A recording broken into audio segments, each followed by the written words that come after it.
ఆత్మస్వత సిద్ధం అనే భావంతో ఉన్నాడు. ఆత్మని లక్ష్యంగా తీసుకోడు.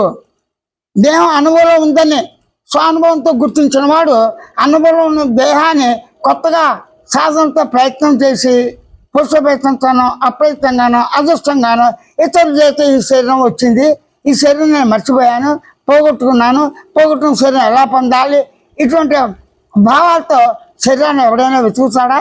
అనుభవం ఉన్న శరీరాన్ని, అనుభవం ఉన్న నేను ఎవరైనా వెతుకుతారా? వెతకరు కదా.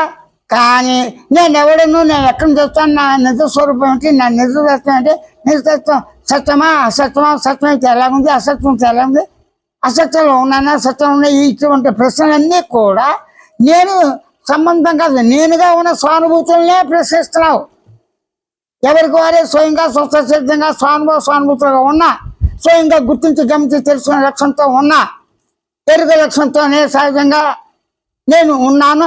అట్లా ఉండు చేతనే ఎరుకతోనే సత్యాంత పరిపూర్ణ మౌన స్వరూపం స్వస్థసిద్ధంగా ఉన్నట్లుగానే గ్రహించి తెలుసుకోవటమే స్వయం సాక్షాత్కారం, స్వయం అనుభవం.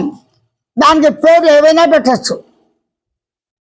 అన్ని నేరుగా, సులభంగా, శుచిగా, స్వస్థంగా, సుస్పష్టంగా విజితం చేస్తున్నాడు నిర్గుణ చైతన్య స్వానంద మౌనంతో.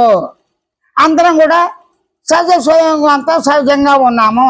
స్వయం అవగాహన అంటే తనకు తాను స్వయం, అవగాహన అంటే స్వయంగా గుర్తించి గమనించి తెలుసుకున్న లక్ష్యంతోనే, తెలుగుతోనే తన నిజ స్వరూపము ఉనికిగా ఉండుట, అనుభవంగా ఉండుట, ఆనందంగా ఉండుట, పరిపూర్ణ మౌనంగా స్వేచ్ఛగా ఉండుట స్వత సిద్ధమే, అనుభవ సిద్ధమే, స్వానుభూతి వైద్యమే.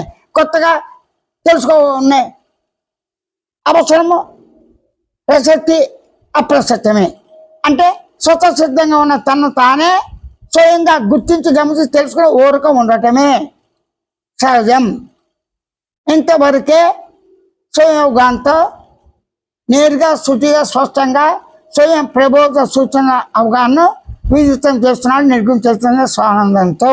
ఇక్కడ బాధ్యతలు ఉన్నాయా లేదని మీ అందరికీ తెలుసు. ప్రశ్నిస్తున్న వాడికి గురువులు కానీ, గురువు చెప్పే సమాధానాలు కానీ, బాధ్యత ఎంతవరకు అనేది భక్తి కర్మయోగ జ్ఞాన విచారణాదుల చేత రకరకాల పద్ధతులతో మనోబుద్ధి సహిత ఈ దేహాన్ని, ఆ విధంగా ప్రకృతిని, జగజ్జీవి ఇవన్నీ కరెక్టే.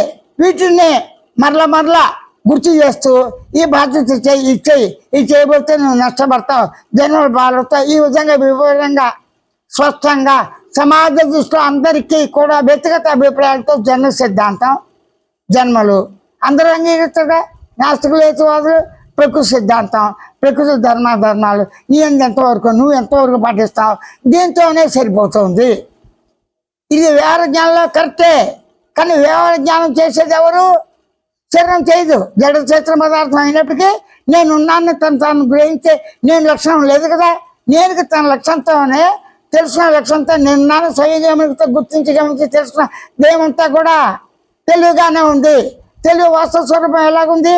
సత్యార్థ పరిపూర్ణ మౌనంగా ఉంది అని స్వతసిద్ధంగా అట్లా ఉండటమే.